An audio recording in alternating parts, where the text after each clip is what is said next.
Jesus permanece com os discípulos por 40 dias. Durante esse período, ele aparece repetidas vezes, confortando, ensinando e confirmando que realmente venceu a morte.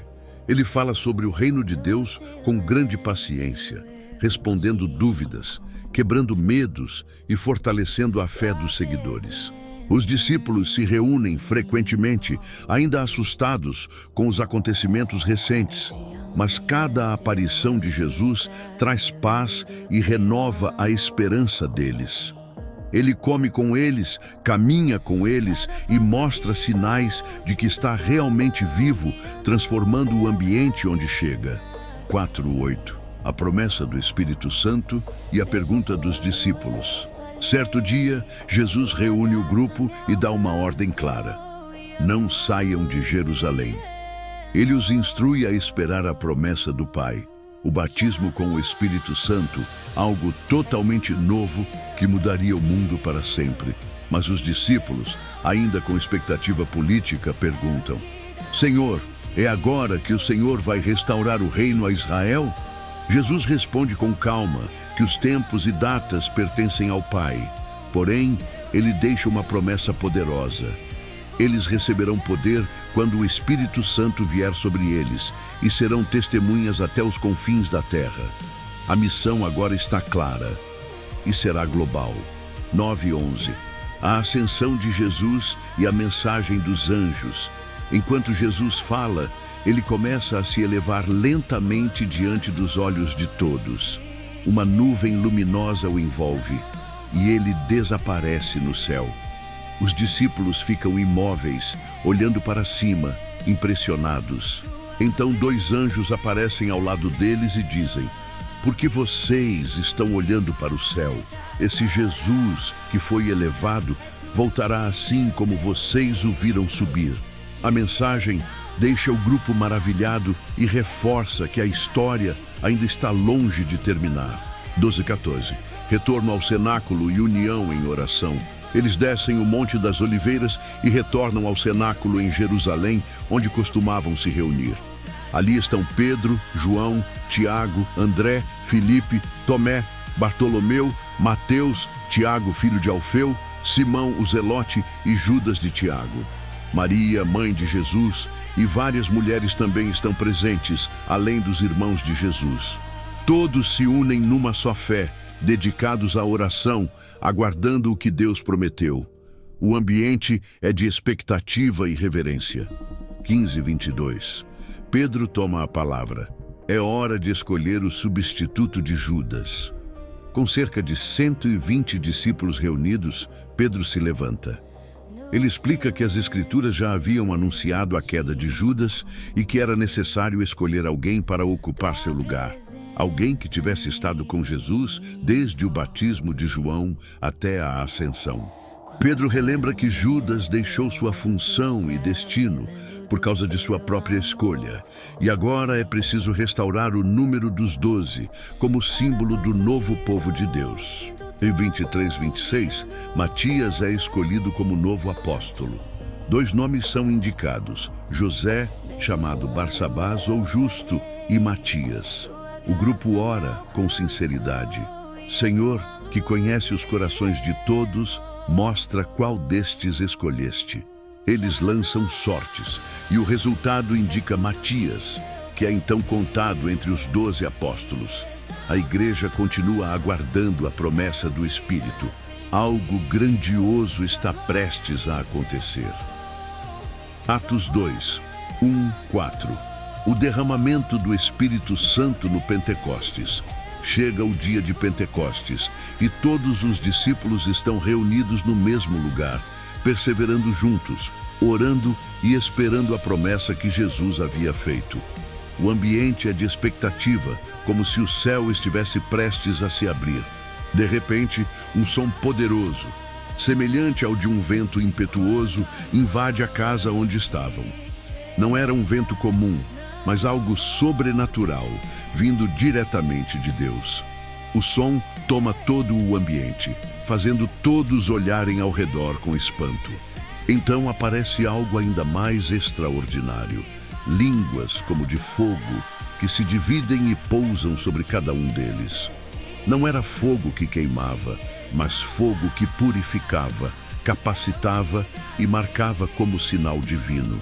E naquele momento, todos são cheios do Espírito Santo e começam a falar em outras línguas, línguas que eles nunca haviam estudado, conforme o Espírito concedia que falassem. 5:13. A multidão se reúne e fica confusa com os sinais. Em Jerusalém havia judeus de todas as nações, vindos para a festa. Ao ouvirem o som poderoso, a multidão corre para ver o que está acontecendo. Quando chegam, ficam totalmente perplexos. Cada um ouve os discípulos falando na sua própria língua de origem. Povos diferentes começam a comentar: partos, medos, elamitas, visitantes de Roma, gente da Capadócia, da Mesopotâmia, da Líbia, do Egito e de tantos outros lugares. Todos ouvem o Evangelho em seu idioma nativo. A admiração cresce. Alguns perguntam: como isso é possível? Todos eles não são galileus? Como os ouvimos falar sobre as grandezas de Deus na língua em que nascemos?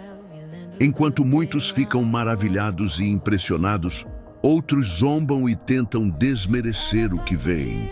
Eles beberam vinho demais. A confusão aumenta, até que Pedro se levanta com os 11. 14:21. Pedro discursa usando a profecia de Joel. Pedro ergue a voz com autoridade e pede atenção. Ele deixa claro: ninguém aqui está bêbado, ainda é cedo demais para isso. Então explica que tudo o que está acontecendo é o cumprimento direto da profecia de Joel. Nos últimos dias, Deus derramaria seu espírito sobre toda a carne. Jovens teriam visões, velhos sonhariam sonhos, homens e mulheres profetizariam, e sinais aconteceriam na terra e no céu. Pedro declara que aquele momento marca o início de um novo tempo. Um tempo em que Deus alcançaria todas as nações. Um tempo em que o Espírito Santo estaria disponível para todos que invocassem o nome do Senhor. 22:28. Pedro fala da vida, morte e ressurreição de Jesus. Agora Pedro volta seu discurso diretamente ao centro da mensagem. Jesus Cristo. Ele relembra que Jesus foi aprovado por Deus com milagres, maravilhas e sinais. Porém, mesmo assim, foi entregue para ser crucificado. Mas essa morte não foi surpresa. Ela já havia sido anunciada pelo plano soberano de Deus. Com firmeza, Pedro afirma que a morte não pôde deter Jesus. Deus o ressuscitou, rompendo as cadeias da morte, cumprindo o que Davi havia profetizado sobre o Messias, que ele não seria abandonado no túmulo e que sua carne não veria a corrupção. Pedro explica que Jesus vive e que ele mesmo é testemunha desse fato. 29:36. A exaltação de Jesus e a conclusão poderosa de Pedro. Pedro continua explicando que Davi, embora rei e profeta, morreu e foi sepultado. Seu túmulo está ali até aquele dia. Mas Jesus não, ele ressuscitou e foi exaltado à direita de Deus. Pedro declara com clareza absoluta: o derramamento do Espírito que todos estão vendo e ouvindo só é possível porque Jesus está vivo e glorificado. E ele conclui com uma frase que corta os corações: a esse Jesus que vocês crucificaram, Deus o fez Senhor e Cristo. A multidão fica profundamente comovida, sentindo que precisa dar uma resposta. 27:41. A conversão de 3.000 pessoas, atordoados e emocionados, muitos perguntam a Pedro e aos apóstolos: o que devemos fazer? Pedro responde: arrependam-se e sejam batizados em nome de Jesus Cristo para perdão dos pecados, e vocês receberão o dom do Espírito Santo. Ele explica que a promessa é para eles, para seus filhos e para todos os que ainda estão longe, todos quantos o Senhor chamar. Pedro continua falando com convicção, exortando-os a se afastarem daquela geração corrompida. E naquele mesmo dia, cerca de 3.000 pessoas aceitam a mensagem, se arrependem e são batizadas. A igreja nasce com força, unidade e poder. 42, 47, a vida da igreja, comunhão, milagres e crescimento diário. Os recém-convertidos passam a seguir firmemente o ensino dos apóstolos. Eles se reúnem para orar, partir o pão, aprender, compartilhar a vida. Há um senso profundo de reverência entre todos. Deus realiza muitos sinais e maravilhas pelas mãos dos apóstolos. A comunidade vive em união. Quem tem mais divide com quem tem menos. Eles comem juntos com alegria, sinceridade e gratidão. Todos os dias se reúnem no templo e também de casa em casa. A fé deles se torna visível para toda a cidade. E dia após dia, o Senhor acrescenta novos salvos. A igreja cresce de maneira viva, constante e sobrenatural.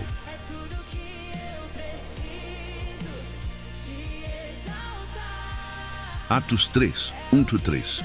Pedro e João encontram o homem aleijado na porta do templo. Era a hora da oração, por volta das 3 da tarde, quando Pedro e João sobem juntos ao templo. A cidade está movimentada, com pessoas indo e vindo, muitas carregando ofertas, outras caminhando apressadas para não perder o momento de oração. Na porta chamada Formosa, uma entrada conhecida por sua beleza e por ser um ponto muito frequentado, está um homem que nunca havia conseguido andar desde o nascimento. Todos o conheciam. Ele era levado todos os dias até ali para pedir esmolas às pessoas que entravam. Ao perceber Pedro e João se aproximando, o homem estende a mão, esperando receber alguma moeda, como fazia com tantas outras pessoas que passavam por ali. 4:7. O olhar de Pedro e o milagre inesperado. Pedro fixa os olhos nele, assim como João. Ambos param diante do homem e Pedro diz: "Olhe para nós." O homem os encara imediatamente, acreditando que algo lhe seria dado. Então, Pedro declara com firmeza e compaixão: "Não tenho prata nem ouro, mas o que tenho, isso te dou. Em nome de Jesus Cristo, o Nazareno, levanta-te e anda." Pedro o segura pela mão direita e o ajuda a se levantar. E naquele instante, algo sobrenatural acontece. Os pés e tornozelos do homem ficam fortes. Ele se ergue pela primeira vez na vida. 8:10. O homem anda, salta e louva a Deus. O povo fica maravilhado. Com força nova em seu corpo, o homem começa a andar, depois a saltar e finalmente a correr. Ele segue Pedro e João para dentro do templo, louvando a Deus em voz alta, cheio de alegria. As pessoas dentro do templo o reconhecem imediatamente. Ele é o mesmo homem que todos viam há anos pedindo esmolas na Porta Formosa. A multidão fica completamente surpresa. Alguns levam as mãos ao rosto, outros apontam, todos maravilhados com o que acabaram de presenciar. O milagre causa comoção. As pessoas se aproximam rapidamente. 11:12. A multidão se reúne no pórtico de Salomão e Pedro começa a explicar. O homem curado não se afasta de Pedro e João. Ele segura firme nos dois, como quem não quer perder seus salvadores. Toda a multidão corre até eles no pórtico de Salomão, espantada com o que está acontecendo. Vendo a aglomeração e a admiração das pessoas, Pedro toma a palavra e pergunta: "Homens de Israel, por que vocês estão impressionados com isso? Por que olham para nós como se tivéssemos feito este homem andar por nosso próprio poder ou piedade?" Pedro deixa claro que o milagre não veio deles, mas de algo muito maior. 13:16. Pedro aponta para Jesus como a fonte do milagre. Pedro continua, dizendo que o Deus de Abraão, Isaque e Jacó, o Deus dos patriarcas, glorificou o seu servo Jesus. Ele lembra que o povo havia rejeitado Jesus, entregando-o a Pilatos, mesmo quando Pilatos queria soltá-lo. Eles escolheram libertar um assassino e mataram o autor da vida. Mas Deus ressuscitou Jesus dos mortos, e Pedro afirma que eles são testemunhas disso. Então Pedro revela o segredo do milagre. É pela fé no nome de Jesus que este homem foi curado. A fé que vem por ele restaurou completamente este homem diante de todos vocês. O foco agora não é o milagre, mas quem realizou. 17:21. Pedro chama o povo ao arrependimento com esperança. Pedro muda o tom e fala com compaixão. Eu sei que vocês agiram por ignorância, assim como seus líderes. Mas ele explica que tudo isso já havia sido anunciado pelos profetas, mostrando que o sofrimento do Messias não foi acidente, mas parte do plano de Deus. Pedro então faz um apelo direto. Arrependam-se e convertam-se, para que seus pecados sejam apagados. Assim, tempos de refrigério virão da parte do Senhor, e ele enviará novamente o Cristo, que lhes foi designado, Jesus. Pedro explica que o céu deve manter Jesus até o tempo da restauração de todas as coisas, algo que Deus já havia prometido desde os tempos antigos. 22:26. Moisés e os profetas confirmam Jesus. Pedro encerra o discurso com promessa e alerta. Pedro lembra que Moisés havia anunciado que Deus levantaria um profeta semelhante a ele e que o povo deveria ouvir tudo o que ele dissesse. Quem não desse ouvido seria excluído do povo de Deus. Ele reforça que todos os profetas, desde Samuel, apontaram para aqueles dias. Pedro então declara que os judeus são os filhos dos profetas e da aliança que Deus fez com Abraão, dizendo: em tua descendência serão abençoadas todas as famílias da terra. E conclui: Deus enviou o seu servo primeiro a vocês para abençoá-los, fazendo cada um se afastar das suas maldades. A mensagem é clara. O milagre é um convite para a transformação. Atos 4. 1:4. Pedro e João são interrompidos e presos por causa da mensagem. Enquanto Pedro ainda está falando ao povo no pórtico do templo, anunciando que Jesus é o Messias e explicando o milagre do homem curado, algumas autoridades religiosas começam a se aproximar rapidamente. Os sacerdotes, o capitão da guarda do templo e os saduceus ficam profundamente irritados, porque os apóstolos estão ensinando que Jesus ressuscitou dos mortos, algo que os saduceus rejeitavam completamente. Sem permitir que Pedro e João terminem, eles os interrompem e mandam prendê-los. A multidão fica indignada e surpresa, porque muitos estavam ouvindo, aceitando e se maravilhando com a mensagem. Mesmo assim, a prisão não impede o avanço da fé. Naquele dia, muitos que ouviram creram, e o número de homens que seguiram a Jesus chegou a cerca de 5.000. 5:7. Pedro e João diante do Sinédrio. No dia seguinte, as autoridades religiosas se reúnem em Jerusalém. É uma assembleia impressionante. Os líderes mais poderosos do judaísmo estão ali. O sumo sacerdote Anás, Caifás, João, Alexandre e outros membros da família sacerdotal. Eles mandam trazer Pedro e João para o centro da sala. O ambiente é pesado e tenso, como um tribunal. Então fazem a pergunta principal: com que poder ou em nome de quem vocês fizeram isso? O objetivo é claro: intimidar, pressionar e tentar fazer os apóstolos recuarem. 8:12. Pedro, cheio do Espírito Santo, declara que o poder vem de Jesus. Pedro, porém, não se intimida. Cheio do Espírito Santo, ele responde com coragem. Governantes e líderes do povo, se hoje somos interrogados por causa de um ato de bondade feito a um homem aleijado e sobre como ele foi curado, saibam todos vocês que foi em nome de Jesus Cristo, o Nazareno, aquele que vocês crucificaram e que Deus ressuscitou, que este homem está curado diante de vocês. Pedro vai ainda mais longe. Ele cita as Escrituras e afirma: Jesus é a pedra que vocês rejeitaram, mas que se tornou a pedra angular. E não há salvação em nenhum outro nome debaixo do céu, dado entre os homens, pelo qual devamos ser salvos. A ousadia de Pedro surpreende todos no tribunal. 13:14. Os líderes ficam admirados com a coragem dos apóstolos. Ao observar a firmeza com que Pedro e João falam, os membros do Sinédrio percebem que eles são homens simples, sem educação formal nas escolas rabínicas. Ainda assim, sua coragem é evidente. Eles reconhecem algo inconfundível. Estes homens estiveram com Jesus. Além disso, o homem curado está ali, de pé, ao lado deles. Saudável, firme, vivo, não há como negar o milagre. Por mais que quisessem acusar, não encontram argumento algum. E 18.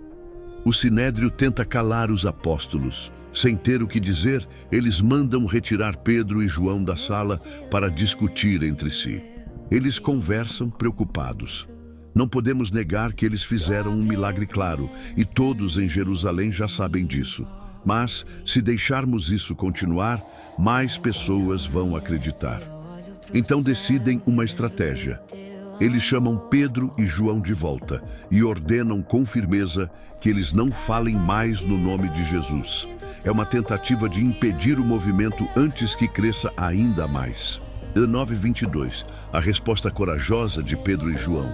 Pedro e João não se intimam com a ameaça. Eles respondem: julguem vocês mesmos se é certo obedecer a vocês em vez de obedecer a Deus, pois não podemos deixar de falar do que vimos e ouvimos.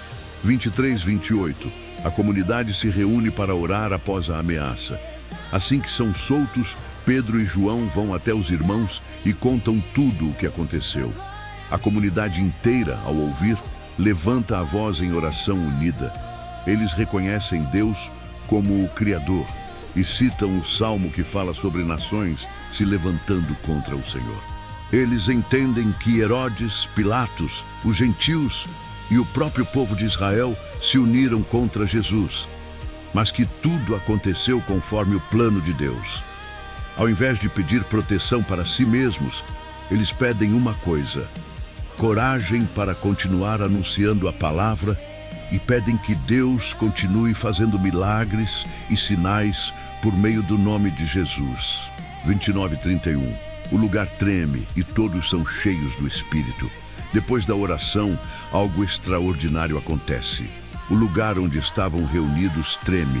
Não era um terremoto comum, era um sinal da presença de Deus. Todos são novamente cheios do Espírito Santo, fortalecidos e renovados, e continuam anunciando a palavra com ainda mais ousadia. 32:35. A unidade da igreja e o espírito de generosidade. A multidão dos que creram formava um só coração e uma só alma. Ninguém dizia que o que possuía era exclusivamente seu. Todos compartilhavam o que tinham. Com grande poder, os apóstolos davam testemunho da ressurreição do Senhor Jesus e a graça de Deus era evidente sobre todos. Ninguém passava necessidade. Os que tinham propriedades vendiam e entregavam o valor aos pés dos apóstolos, que distribuíam conforme a necessidade de cada um. Era uma comunidade transformada, viva e unida. 36:37. Barnabé, um exemplo de generosidade. Entre os discípulos havia um homem chamado José, um levita de Chipre.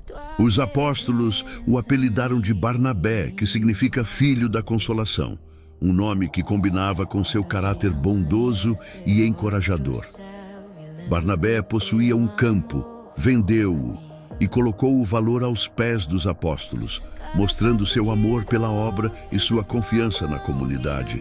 Ele se tornaria, no futuro, um dos grandes líderes da fé, companheiro de Paulo e exemplo para toda a igreja. Atos 5:1-4. Ananias e Safira tentam enganar a comunidade. No meio daquela grande onda de generosidade e sinceridade dentro da igreja, surge um episódio trágico envolvendo um casal, Ananias e Safira. Eles vendem uma propriedade, assim como muitos outros haviam feito, mas decidem combinar algo entre si. Entregar apenas parte do dinheiro, enquanto fingiam estar entregando tudo. Ananias leva a quantia até os apóstolos, tentando parecer tão generoso quanto Barnabé e outros que haviam doado tudo. Mas Pedro, guiado pelo Espírito Santo, confronta a mentira. Ananias, Porque Satanás encheu seu coração para mentir ao Espírito Santo e reter parte do valor. Antes de vender, o terreno não era seu, e depois de vendido, o dinheiro não estava sob seu controle. Como pôde pensar em fazer uma coisa dessas? Você não mentiu aos homens, mas a Deus. O clima fica pesado. Não é sobre o dinheiro, mas sobre a falsa aparência, a tentativa de enganar Deus e a comunidade. 5:6. A queda repentina de Ananias. Assim que ouve as palavras de Pedro, Ananias cai no chão e morre imediatamente. O impacto é enorme. Os jovens da comunidade se aproximam, envolvem seu corpo, levam-no para fora e o sepultam. Um temor profundo toma conta de todos que ouviram o que aconteceu. 7:10. Safira chega sem saber o que ocorreu e enfrenta a mesma verdade. Cerca de 3 horas depois, Safira entra sem saber do destino de seu marido. Pedro pergunta diretamente: "Diga-me, foi este o valor pelo qual vocês venderam o terreno?" Ela confirma a mentira, repetindo o combinado com Ananias. Então Pedro diz: "Como vocês tiveram coragem de se colocar de acordo para tentar o Espírito do Senhor? Veja, os pés dos que sepultaram seu marido estão à porta, e eles levarão você também." No mesmo instante, Safira cai e morre. Os jovens entram, encontram-na morta, levam seu corpo e a enterram ao lado de Ananias. A comunidade inteira e todos que ouviam falar do caso ficaram tomados por profundo temor. Deus estava protegendo a pureza do início da igreja. 12:16. Muitos sinais e milagres pelos apóstolos. Apesar dos acontecimentos assustadores, os apóstolos continuam realizando muitos sinais e maravilhas entre o povo. Eles se reúnem no pórtico de Salomão, e a comunidade cresce ainda mais em respeito e reverência. As pessoas têm tanto respeito e admiração que, mesmo temendo se aproximar sem sinceridade, reconhecem que Deus está agindo de forma poderosa. A multidão traz os enfermos para as ruas, colocando-os em macas e esteiras, esperando que ao menos a sombra de Pedro passasse sobre eles. E muitos são curados dessa forma.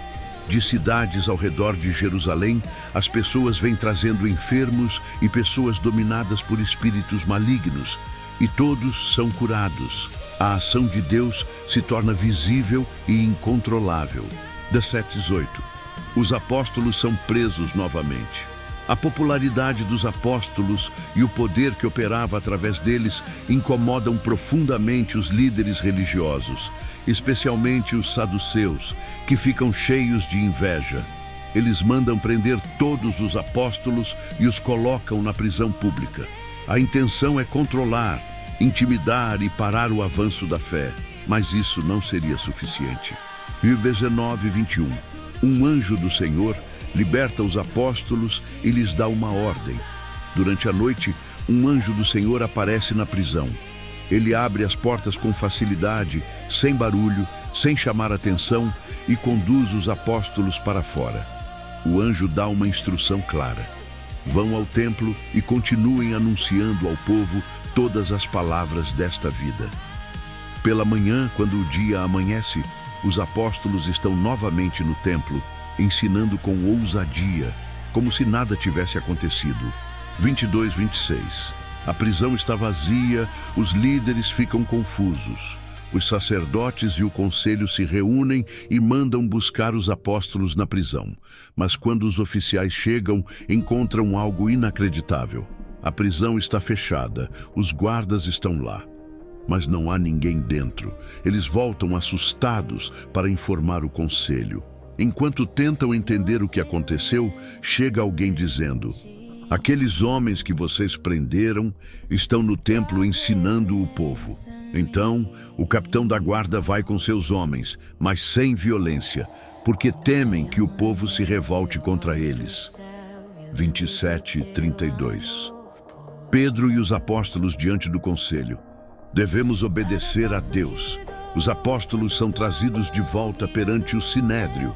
O sumo sacerdote os repreende. Nós ordenamos que vocês não ensinassem neste nome, E vocês encheram Jerusalém com essa doutrina e ainda querem nos tornar culpados pelo sangue daquele homem.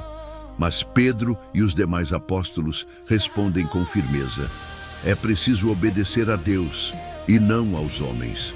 O Deus de nossos pais ressuscitou Jesus, a quem vocês mataram. Deus o exaltou como príncipe e salvador para dar arrependimento e perdão. Nós somos testemunhas dessas coisas, e também o Espírito Santo, que Deus dá aos que lhe obedecem. Eles não recuam, não se intimidam, falam com convicção. 3:39. A fúria do conselho e o conselho sábio de Gamaliel. Ao ouvir isso, os líderes ficam furiosos, tão irritados que pensam em matar os apóstolos. Mas então se levanta Gamaliel, um fariseu respeitado, mestre da lei, honrado por todo o povo. Ele pede que os apóstolos sejam retirados por um momento e diz aos líderes: tenham cuidado com o que vão fazer com estes homens. Ele lembra de líderes passados que se revoltaram e cujos movimentos logo desapareceram. Se o movimento dos apóstolos for humano, ele vai acabar. Mas então ele fala algo profundo. Mas se isso vem de Deus, vocês não poderão detê-los e podem até se ver lutando contra Deus. As palavras de Gamaliel acalmam o conselho. 40. Os apóstolos são açoitados e ameaçados. O conselho decide não matá-los, mas ainda quer puni-los. Eles mandam trazer os apóstolos, mandam açoitar cada um deles, uma punição dolorosa e humilhante, e novamente ordenam que não falem mais no nome de Jesus. Em seguida, os libertam. 41 e 42. Alegria em sofrer por Cristo e perseverança na missão. Surpreendentemente, os apóstolos saem do conselho cheios de alegria porque foram considerados dignos de sofrer por causa do nome de Jesus. E continuam sua missão sem hesitar. Todos os dias, no templo e nas casas, eles continuam ensinando e anunciando que Jesus é o Cristo. Nem ameaças, nem prisões, nem açoites conseguem deter o movimento. A fé cresce, o Evangelho avança e nada consegue parar o que Deus iniciou. Atos 6, 1. Crescimento da igreja e surgimento de um problema sério. À medida que o número de discípulos cresce rapidamente em Jerusalém, a comunidade começa a enfrentar desafios internos. Entre os seguidores, existem judeus que falam hebraico e judeus de origem grega chamados helenistas. Alguns desses helenistas começam a reclamar.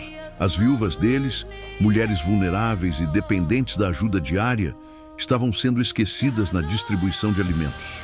Essa queixa não nasce de má fé, mas do próprio crescimento da igreja. A família da fé está aumentando tão rápido que a organização ainda não acompanha o ritmo. 2:4. Os apóstolos criam um plano sábio. Os 12 apóstolos se reúnem e chamam toda a comunidade. Com humildade e clareza, eles explicam: não é bom que deixemos o ensino da palavra de Deus para administrar a distribuição de alimentos. Eles não estão se recusando a ajudar, mas entendendo que seu papel principal é pregar, orar e ensinar. E isso exige tempo e dedicação. Então, propõem algo totalmente novo para a comunidade, que os irmãos escolham 7 homens de boa reputação, cheios do Espírito Santo e de sabedoria, para assumir essa tarefa. Os apóstolos continuam focados na oração e no ministério da palavra, enquanto uma nova equipe será responsável pelo cuidado prático das pessoas. 5. A escolha dos 7 homens. A proposta agrada a todos, e a comunidade indica 7 nomes que se destacam pela fé, caráter e sabedoria. Estevão, descrito como homem cheio de fé e do Espírito Santo. Filipe, Prócoro, Nicanor. Timão, Pármenas, Nicolau, um convertido de Antioquia. O grupo representa diversidade cultural, maturidade espiritual e comprometimento com a missão. Estevão, especialmente, já começa a se destacar como alguém extraordinário. 6. Oração e imposição de mãos. Os 7 escolhidos são apresentados aos apóstolos. Num momento de reverência e unidade, os apóstolos oram por eles e impõem as mãos, abençoando e consagrando esses homens ao serviço. É um marco histórico. Nasce oficialmente o que muitos consideram o primeiro grupo de diáconos da igreja, pessoas dedicadas a servir. 7. A igreja cresce ainda mais. Com a nova organização, a palavra de Deus se expande com mais força. A igreja não apenas continua crescendo, mas cresce muito, alcançando até muitos sacerdotes judeus que passam a crer em Jesus. A fé está se espalhando de forma tão profunda que até aqueles que antes eram opositores começam a reconhecer a verdade. 8:10. Estevão se torna uma figura poderosa. Entre os 7, Estevão se destaca de forma extraordinária. Ele realiza grandes maravilhas e sinais entre o povo. Sua fé é firme, sua sabedoria é impressionante, e o Espírito Santo age através dele com grande poder. Mas isso desperta oposição. Alguns homens pertencentes à chamada Sinagoga dos Libertos começam a discutir com Estevão. Eram judeus vindos de vários lugares do Império: Cirene, Alexandria, Cilícia e Ásia. Eles tentam debater com Estevão, porém não conseguem resistir à sabedoria e ao espírito com que ele fala. Seu entendimento das Escrituras e sua ousadia impressionam até seus adversários. 11:14. Início da perseguição contra Estevão. Incapazes de vencê-lo com argumentos, seus oponentes apelam para a falsidade. Subornam homens para dizerem que ouviram Estevão blasfemar contra Moisés e contra Deus. A acusação é extremamente séria. A cidade se agita. O povo, os anciãos e até os mestres da lei se unem para prendê-lo. Eles arrastam Estevão à presença do Sinédrio, o mesmo conselho que julgou Jesus e perseguiu os apóstolos. Ali, falsas testemunhas declaram: este homem não para de falar contra este lugar santo e contra a lei. Nós o ouvimos dizer que Jesus destruiria este templo e mudaria os costumes deixados por Moisés. O ambiente é pesado. A tensão cresce. A mentira se mistura ao medo dos líderes religiosos. 15. Um brilho no rosto de Estevão. Enquanto todos olham fixamente para ele, esperando que Estevão se desespere diante das acusações, acontece algo surpreendente. O rosto dele parece o rosto de um anjo. Não é que ele brilhe literalmente como luz intensa, mas sua expressão transmite paz, segurança e a presença de Deus. Mesmo cercado de ódio e injustiça, há algo sobrenatural na calma dele. É o prenúncio de que algo grandioso e dramático está prestes a acontecer no capítulo seguinte. Atos 7. 1. O sumo sacerdote inicia o julgamento. O sinédrio está reunido. O ambiente é pesado, cheio de líderes religiosos tensos, orgulhosos e convictos de que Estevão é culpado. O sumo sacerdote olha fixamente para ele e faz a pergunta que dará início à defesa mais poderosa da história da igreja. É verdade isso? Silêncio absoluto. E então, Estevão, cheio do Espírito Santo, começa um discurso que atravessa séculos. Ele não fala para se defender, mas para revelar a verdade. 2:8. Estevão conta a história começando de Abraão. Ele inicia lembrando como Deus chamou Abraão ainda na Mesopotâmia. Abraão vivia entre povos idólatras quando o Senhor lhe disse para sair da terra natal e partir para o lugar que ele mostraria. Abraão obedeceu sem saber para onde estava indo. Deus prometeu dar aquela terra aos descendentes dele, mesmo antes de Abraão ter filhos. Prometeu também que esse povo seria estrangeiro em terra alheia e sofreria opressão por 400 anos, mas que ele mesmo os libertaria. E Deus selou essa promessa com a aliança da circuncisão. Abraão gerou Isaque, Isaque gerou Jacó, e Jacó teve 12 filhos, as 12 tribos de Israel. Estevão está mostrando que tudo começou com um Deus que chama, conduz e cumpre promessas.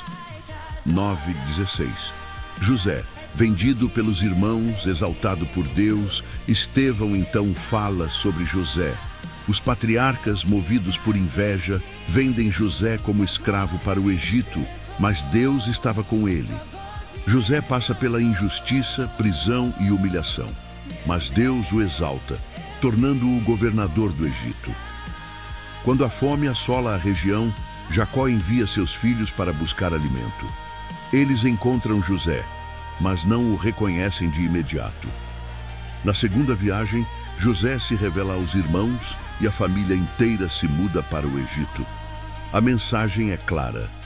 Mesmo quando os homens rejeitam alguém, Deus pode levantá-lo para cumprir seus planos. 17:22. A história avança até Moisés. O tempo passa. As promessas feitas a Abraão se aproximam de se cumprir. O povo multiplica-se no Egito, até que surge um novo faraó que não conhecia José. Esse faraó oprime os israelitas e ordena matar todos os bebês do sexo masculino. É nesse cenário que nasce Moisés. Ele é escondido por 3 meses e depois colocado num cesto sobre o rio Nilo. A filha de Faraó encontra o bebê, se compadece e cria Moisés como seu próprio filho. Ele cresce educado em toda a sabedoria dos egípcios, poderoso em palavras e obras. 23:29. Moisés tenta agir por conta própria. Quando Moisés tem 40 anos, decide visitar seus irmãos hebreus. Ao ver um egípcio maltratando um israelita, ele reage e mata o agressor, pensando que seus irmãos entenderiam que Deus o enviara para libertá-los. Mas eles não entendem. No dia seguinte, Moisés tenta apaziguar uma briga entre 2 hebreus, mas um deles responde: "Quem te colocou como líder e juiz sobre nós?" Ao perceber que o ocorrido já era conhecido, Moisés foge para Midian, onde vive como estrangeiro e forma uma família. 30:34.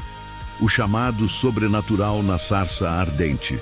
40 anos depois, enquanto Moisés cuida do rebanho, algo extraordinário acontece no deserto do Monte Sinai. Ele vê uma sarça em chamas, mas a planta não se consome. Intrigado, Moisés se aproxima.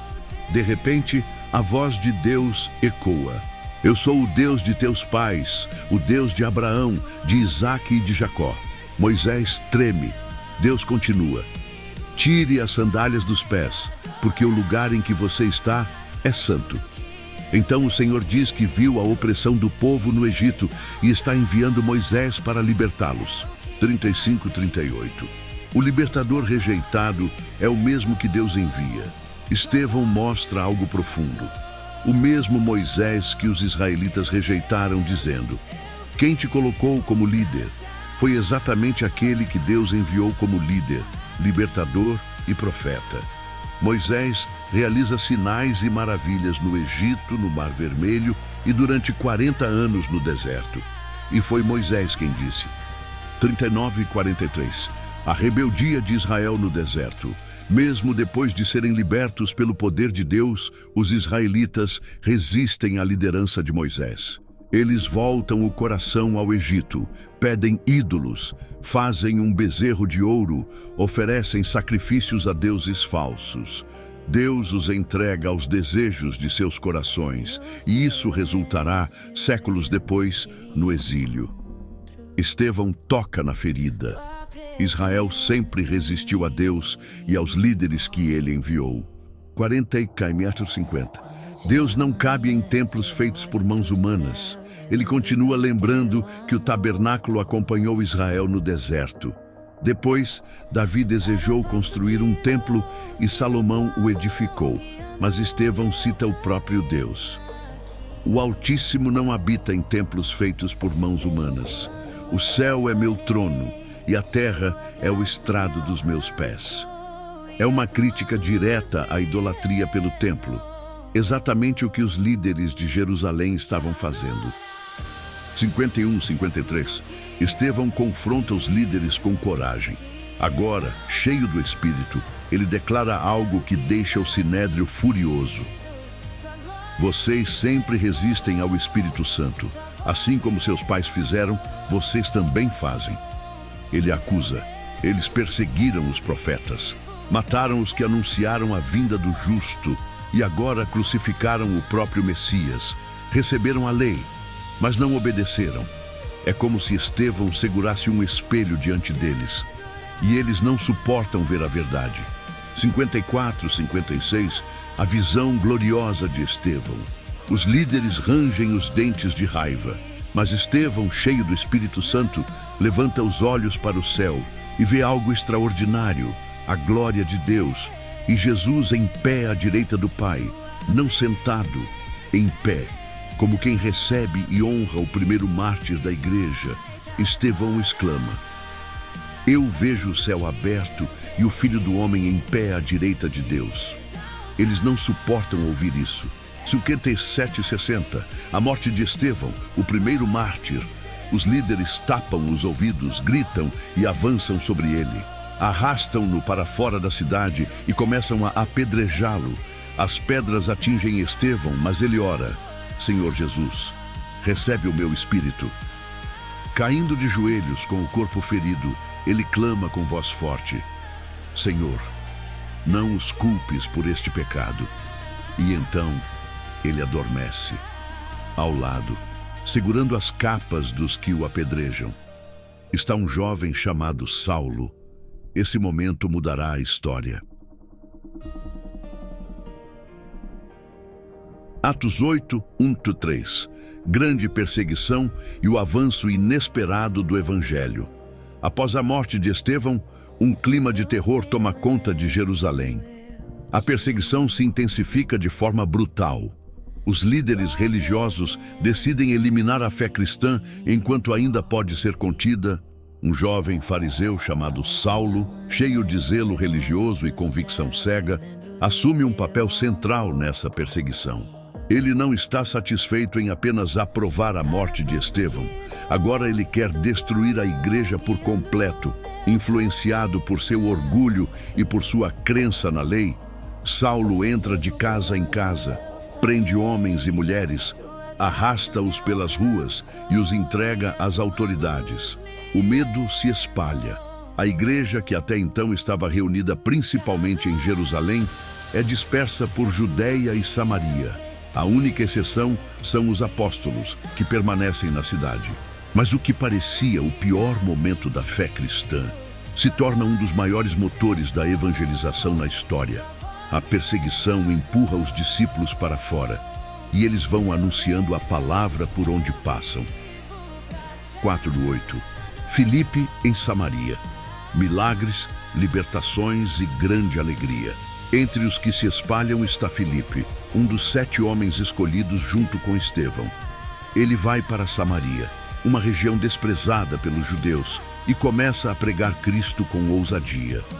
As multidões prestam atenção às suas palavras, não apenas pela mensagem, mas também pelos sinais impressionantes que acontecem. Espíritos impuros saem de muitas pessoas. Paralíticos e coxos são curados. Milagres se multiplicam. A cidade, antes marcada por confusão espiritual e engano, agora é tomada pela alegria. Onde Jesus chega, os corações e as ruas mudam. 9:13. Simão, o mágico, fica maravilhado com o poder real de Deus. Nessa cidade vive um homem chamado Simão, conhecido como mágico ou feiticeiro. Ele enganava o povo com artes ocultas e muitos o consideravam alguém cheio de poder. Mas quando Filipe prega a mensagem do reino de Deus e do nome de Jesus Cristo, algo acontece que Simão nunca viu. Pessoas realmente se arrependem. Pessoas realmente são libertas. Pessoas realmente são curadas. Simão, impressionado, percebe que o poder de Deus é infinitamente maior do que qualquer magia ou ilusão humana. Ele mesmo crê e é batizado.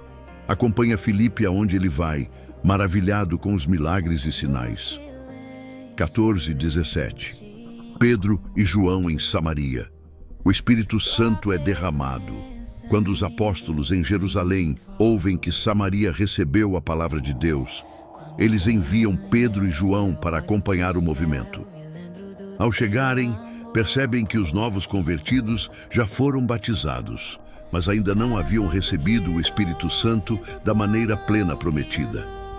Então, Pedro e João impõem as mãos e o Espírito Santo vem sobre eles. É um momento de unidade entre judeus e samaritanos, algo impensável antes. O Evangelho está unindo povos que por séculos se odiaram. Êxodo 24.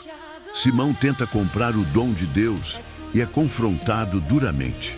Ao ver o poder de Deus se manifestando, Simão, ainda com mentalidade antiga, oferece dinheiro a Pedro e João para receber a mesma autoridade espiritual. Ele quer o poder, sem entender o coração de Deus. Pedro reage com firmeza. Que o seu dinheiro morra com você. Você acha que pode comprar o dom de Deus? Pedro deixa claro que esse pedido revela a corrupção no coração de Simão. A salvação é graça. O poder é graça. Tudo é graça. Nada disso está à venda. Simão fica apavorado. Ele não discute, não tenta se defender. Apenas implora que os apóstolos orem para que nada daquelas palavras se cumpra contra ele. É um momento de disciplina espiritual, mas também de misericórdia. 25. O Evangelho continua avançando. Depois de cumprir sua missão em Samaria e anunciar a palavra em várias aldeias samaritanas, Pedro e João retornam a Jerusalém. O que começou com perseguição se transformou num novo avivamento. 26, 29. Filipe e o chamado sobrenatural no deserto. De repente, um anjo do Senhor aparece e diz a Filipe: vá para o sul, para o caminho que desce de Jerusalém a Gaza. Esse é um caminho deserto, isolado, solitário, mas Filipe não questiona, ele obedece imediatamente. Ao chegar ali, ele vê uma carruagem imponente, pertencente ao tesoureiro da rainha da Etiópia, um homem importante, devoto e temente a Deus. Esse etíope está lendo o livro do profeta Isaías enquanto viaja. Então o Espírito Santo fala claramente ao coração de Filipe: aproxime-se dessa carruagem, e ele corre até ela. 35. Filipe explica Isaías e revela Jesus ao etíope. Filipe ouve o etíope lendo Isaías 53, um trecho que descreve o sofrimento do Messias. Ele pergunta: você entende o que está lendo? O etíope responde: como posso entender se ninguém me explicar? Ele chama Filipe para subir e sentar-se ao seu lado. A passagem fala do servo sofredor. Como uma ovelha, ele foi levado ao matadouro. O etíope pergunta: de quem o profeta está falando? De si mesmo ou de outra pessoa? Então, começando por aquela escritura, Filipe anuncia Jesus, o cordeiro que se entregou, o justo que sofreu, o Salvador prometido. O deserto se transforma em sala de aula, a carruagem se transforma em altar. 36, 38. O batismo no caminho. Enquanto continuam a viagem, o etíope vê água e exclama: aqui há água. O que me impede de ser batizado?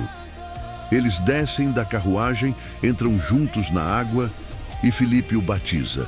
Ele entra na água como buscador e sai como discípulo. 39 e 40. O Espírito arrebata Filipe e o etíope segue alegre. Quando saem da água, algo sobrenatural acontece. O Espírito do Senhor arrebata Filipe, tirando-o dali repentinamente. O etíope olha em volta, percebe que Filipe desapareceu, mas sua reação não é de medo. Ele segue seu caminho cheio de alegria. Filipe aparece depois em Azoto e continua pregando de cidade em cidade até chegar em Cesareia. O Evangelho está cruzando fronteiras, vencendo perseguições, alcançando povos distantes, e isso é apenas o começo. Atos 9, 1 e 2. Saulo, o perseguidor implacável e a caçada aos cristãos. Enquanto a igreja cresce e o Evangelho avança, há um homem que se levanta com determinação feroz para destruir tudo isso: Saulo de Tarso. Ele respira ameaças e violência. cada palavra sua carrega ódio contra os seguidores de Jesus. Ele não está satisfeito em caçar cristãos em Jerusalém. Agora quer ir além. Por isso, vai até o sumo sacerdote e pede cartas oficiais para as sinagogas de Damasco, autorizando-o a prender homens e mulheres que pertencem ao caminho. Saulo quer acabar com essa fé. Ele quer destruir todo o movimento que proclama Jesus como o Messias. Ele se considera defensor da lei, mas está profundamente enganado. Sua viagem a Damasco é uma missão de guerra. Mas Deus está prestes a interromper esse caminho de forma surpreendente. 3:6. A luz do céu e o encontro que muda tudo. Quando Saulo está se aproximando de Damasco, algo acontece de forma repentina e avassaladora. Uma luz vinda do céu brilha ao redor dele, mais forte do que qualquer claridade que já viu. A luz o derruba no chão. Ele perde o controle, perde a força, perde o domínio. E então uma voz ecoa, poderosa, clara, dirigida apenas a ele. Saulo, Saulo, por que você me persegue? Tremendo, Saulo pergunta: Quem és tu, Senhor? A resposta explode dentro dele. Eu sou Jesus, a quem você persegue. Nesse momento, tudo que Saulo acreditava cai por terra. Toda sua justiça própria desmorona. Toda sua certeza religiosa se revela cega. Jesus continua: Levante-se e entre na cidade. Lá lhe será dito o que você deve fazer. Saulo tenta levantar, mas quando abre os olhos, não enxerga nada. A glória que viu é tão intensa que seus olhos não suportam. Os homens que viajavam com ele ouvem a voz, mas não veem ninguém. Eles precisam pegar Saulo pela mão e guiá-lo. O perseguidor forte agora é como uma criança dependente. 7:9. 3 dias de cegueira, silêncio e transformação. Eles chegam a Damasco. Saulo continua sem enxergar. Durante 3 dias, ele não come e não bebe. É como se o mundo tivesse parado. Ele está sozinho com seus pensamentos, orações e arrependimento. Aquele homem seguro de si agora está quebrado e, pela primeira vez, verdadeiramente aberto para Deus. 10:12. O chamado de Ananias e a visão dupla. Enquanto Saulo permanece em silêncio, Deus fala com um discípulo em Damasco chamado Ananias. Ora, Ananias. Ele responde: Eis-me aqui, Senhor. O Senhor diz: Vá à rua chamada Direita, na casa de Judas, e procure um homem de Tarso chamado Saulo. Ele está orando. Deus revela também que Saulo teve uma visão. Um homem chamado Ananias entra, impõe as mãos sobre ele e ele recupera a visão. Mas Ananias fica confuso e assustado. 13:14. O medo de Ananias. Senhor, esse homem nos persegue. Ananias responde: Senhor, tenho ouvido muitas coisas sobre esse homem. Ele fez muito mal aos teus santos em Jerusalém. E agora está aqui com autorização para prender todos que invocam o teu nome. O medo é real. A reputação de Saulo era conhecida. Ananias sabe que pode estar se aproximando de seu maior inimigo. Mas Deus tem outros planos. 15:16. A escolha divina. Saulo é um instrumento especial. Deus responde com firmeza. Vá, Saulo é para mim um instrumento escolhido, para levar o meu nome aos gentios, aos reis e aos filhos de Israel. E completa: eu mostrarei a ele quanto deve sofrer pelo meu nome. De perseguidor a escolhido, de destruidor da fé a mensageiro das nações, de inimigo da cruz a servo de Cristo. 17:19. O reencontro com a visão e a cura milagrosa. Ananias, mesmo com receio, obedece. Ele entra na casa, coloca as mãos sobre Saulo e diz algo extraordinário. Irmão Saulo, o Senhor Jesus, que lhe apareceu no caminho, me enviou para que você volte a ver e seja cheio do Espírito Santo. Imediatamente, algo como escamas cai dos olhos dele. A visão volta. A luz que o cegou agora se transforma em clareza espiritual. Saulo se levanta, é batizado e então come alguma coisa para recuperar as forças, de perseguidor a discípulo. 20:22. Saulo começa a pregar. O choque dos ouvintes. Não demora muito para Saulo mostrar que sua transformação é real. Ele entra nas sinagogas de Damasco e começa a anunciar que Jesus é o Filho de Deus. As pessoas ficam chocadas. Esse não é o homem que perseguia os que invocavam esse nome? Ele não veio aqui justamente para prendê-los? Mas Saulo cresce mais e mais em força espiritual. Sua compreensão das Escrituras se torna tão profunda que os judeus de Damasco não conseguem refutá-lo. É como se todo o conhecimento que ele tinha da lei agora ganhasse sentido completo em Cristo. 23:25. A primeira conspiração para matar Saulo. O impacto é tão grande que alguns judeus planejam matar Saulo. Eles vigiam as portas da cidade dia e noite, mas os discípulos descobrem o plano. Numa operação silenciosa, eles colocam Saulo dentro de um grande cesto e o descem pela muralha durante a noite. O perseguido, agora perseguido pelos próprios antigos aliados. 26:30. Saulo tenta se aproximar dos discípulos em Jerusalém. Saulo volta a Jerusalém e tenta se aproximar dos discípulos, mas todos têm medo dele, e não é sem razão. Sua fama de perseguidor era enorme. Então, Barnabé, homem de fé e coragem, toma a iniciativa. Ele leva Saulo aos apóstolos e explica tudo o que aconteceu. A visão no caminho, a pregação ousada em Damasco e como Deus o transformou. Com essa ponte, Saulo passa a viver entre eles. Ele começa a pregar com ousadia em Jerusalém, principalmente entre os judeus helenistas.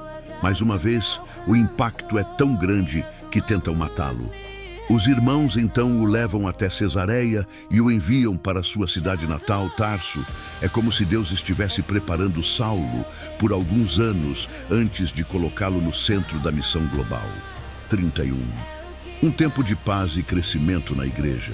Depois de tudo isso, a igreja em Judeia, Galileia e Samaria vive um período de paz.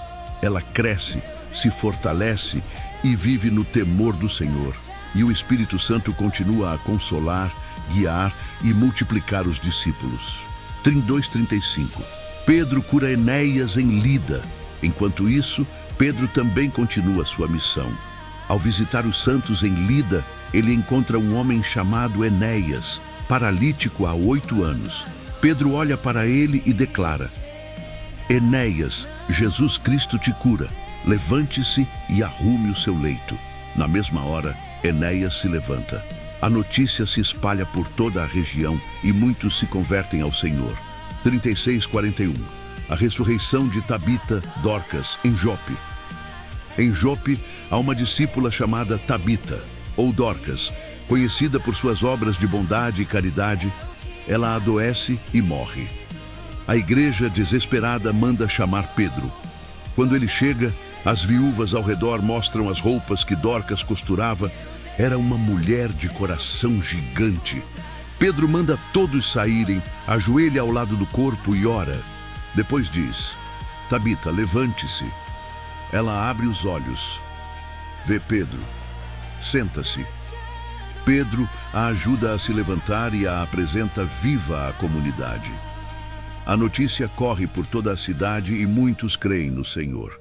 42:43. Pedro permanece em Jope.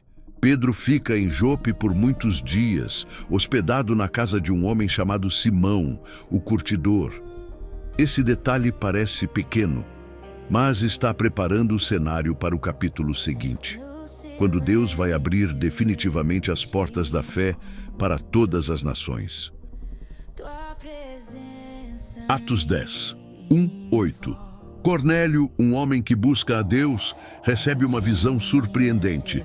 Em Cesareia vive um centurião romano chamado Cornélio, comandante de 100 soldados. Embora seja romano e não judeu, ele teme a Deus, é generoso com os necessitados e ora constantemente. Numa tarde, enquanto orava, Cornélio tem uma visão clara. Um anjo de Deus aparece diante dele. O mensageiro celestial o chama pelo nome, deixando-o assustado, mas atento. O anjo diz que Deus viu suas orações e ofertas e que agora ele deve enviar homens até Jope para buscar um homem chamado Simão, chamado Pedro, que está hospedado na casa de um curtidor chamado Simão, perto do mar. Cornélio não hesita. Ele chama 2 servos de confiança e um soldado temente a Deus e envia os 3 imediatamente para Jope. 9:16. Pedro ora e recebe uma visão misteriosa sobre pureza e inclusão. No dia seguinte, enquanto os enviados de Cornélio estão a caminho, Pedro sobe ao terraço da casa para orar ao meio-dia. Com fome, ele espera a refeição e, nesse momento, cai em um estado de visão. Pedro vê o céu aberto e algo como um grande lençol descendo, segurado pelas 4 pontas. Dentro dele há todo tipo de animais, quadrúpedes, répteis e aves. Uma voz diz: "Levanta-te, Pedro, mata e come." Pedro recusa: "De jeito nenhum, Senhor. Nunca comi algo impuro ou proibido." A voz responde com firmeza: "Não chame de impuro aquilo que Deus purificou." Isso acontece 3 vezes. Depois, o lençol é recolhido ao céu.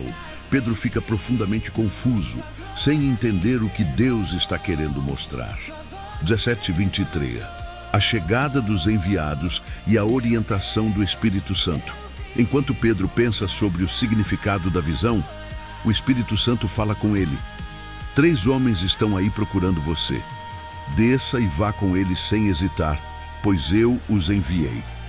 Pedro desce, encontra os homens enviados por Cornélio e descobre o motivo da visita.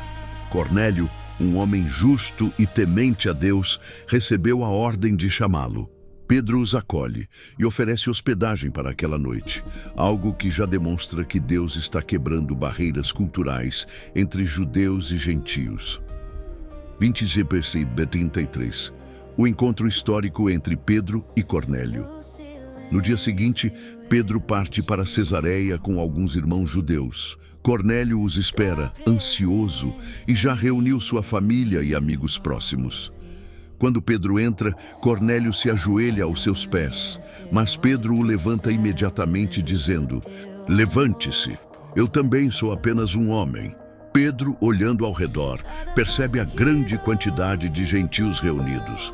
Ele confessa que, segundo a tradição judaica, não era permitido a um judeu entrar na casa de um gentio, mas completa: "Deus me mostrou que eu não devo chamar ninguém de impuro ou indigno."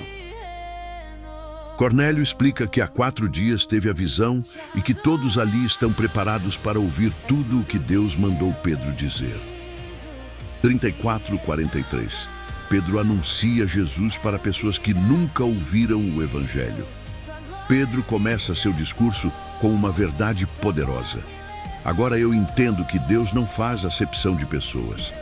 Ele fala sobre Jesus, como ele foi ungido pelo Espírito Santo, fez o bem, curou os oprimidos, morreu na cruz e ressuscitou ao 3º dia. Pedro explica que Jesus foi visto por testemunhas, que ele é o Senhor de todos e que todos os profetas anunciaram que quem crê nele recebe perdão dos pecados. 44:48. O Espírito Santo desce sobre gentios pela primeira vez. Enquanto Pedro ainda está falando, algo extraordinário acontece. O Espírito Santo desce sobre todos que estão ouvindo. Os judeus que acompanharam Pedro ficam maravilhados. Gentios estão recebendo o Espírito da mesma forma que eles receberam em Pentecostes. Eles falam com ousadia e glorificam a Deus. Pedro então declara: "Se Deus lhes deu o mesmo Espírito que a nós, quem somos nós para impedir?" E ordena que todos sejam batizados em nome de Jesus Cristo. Cornélio e sua casa tornam-se oficialmente parte da família da fé, um marco que muda toda a história da igreja. Atos 11:1-3. A notícia chega a Jerusalém e gera questionamentos. Os apóstolos e os irmãos que estavam na Judéia logo ficam sabendo que pessoas gentias, não judias, haviam recebido a palavra de Deus e o Espírito Santo. Isso gera espanto e preocupação. pois até então muitos acreditavam que apenas judeus podiam participar da fé cristã. Quando Pedro volta a Jerusalém, alguns dos irmãos judeus mais conservadores o confrontam. Eles dizem: "Você entrou na casa de homens incircuncisos e comeu com eles." O tom é sério e Pedro percebe que precisa explicar detalhadamente tudo o que aconteceu. 4:14. Pedro conta a visão e revela como Deus conduziu tudo. Pedro então narra desde o início. Conta sua visão em Jope, o lençol descendo do céu cheio de animais considerados impuros, a voz dizendo: "Mata e come", sua recusa e a resposta celestial: "Não chame impuro aquilo que Deus purificou." Ele explica que isso aconteceu 3 vezes, reforçando que era algo de grande importância. Em seguida, Pedro relata que 3 homens enviados por Cornélio chegaram exatamente naquele momento e que o Espírito Santo o orientou diretamente. Vá com eles sem hesitar. Ele descreve a ida a Cesareia, o encontro com Cornélio e como o centurião também teve uma visão de um anjo que o mandou chamar Pedro para ouvir palavras que trariam salvação a ele e a toda a sua casa. Tudo estava claramente sendo guiado pelo próprio Deus. 15:18. O Espírito Santo confirma a decisão divina. Pedro continua: "Quando eu comecei a falar, o Espírito Santo desceu sobre eles, assim como desceu sobre nós no princípio." Isso deixa a assembleia surpresa. Pedro lembra das palavras de Jesus: "João batizou com água, mas vocês serão batizados com o Espírito Santo." Então Pedro conclui: "Se Deus deu a eles o mesmo dom que deu a nós, quem sou eu para impedir a obra de Deus?" Ao ouvir isso, a comunidade em Jerusalém se acalma. Eles glorificam a Deus e dizem: "Então, Deus concedeu também aos gentios o arrependimento para a vida." A igreja finalmente entende que o plano de Deus é maior do que imaginavam. 19:21. O Evangelho chega a novos lugares e cresce entre gentios. Após a morte de Estevão, muitos cristãos fugiram da perseguição e foram para regiões distantes como Fenícia, Chipre e Antioquia. No início, eles só anunciavam a palavra aos judeus. Mas alguns homens de Chipre e Cirene começaram também a pregar aos gregos, os gentios daquela região. E Deus estava com eles. Um grande número de pessoas crê e se volta para o Senhor, dando início a uma poderosa obra em Antioquia, cidade que se tornaria um dos centros mais importantes da fé cristã. 22:24. Barnabé é enviado e fica maravilhado com a graça de Deus.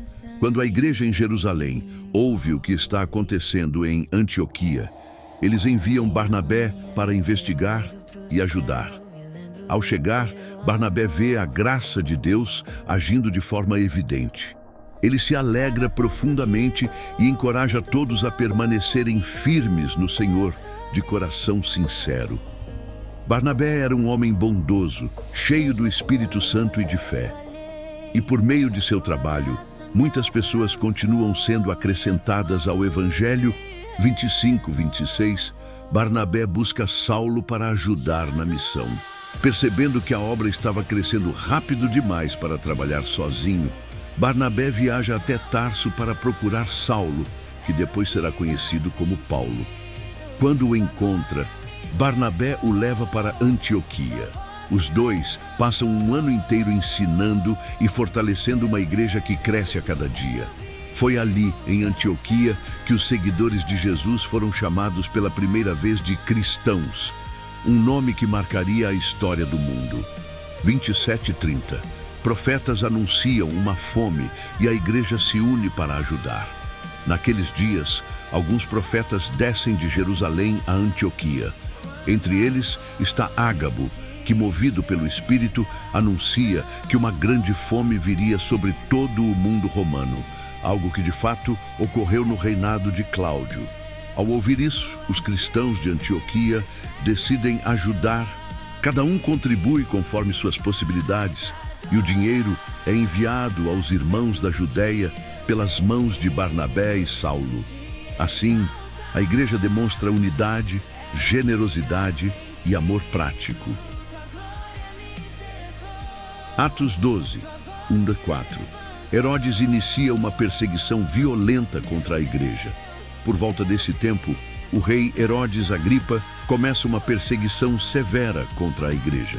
Buscando agradar líderes judeus e mostrar poder político, ele manda prender e maltratar alguns cristãos. Em um ato chocante, Herodes manda matar Tiago, irmão de João, com a espada.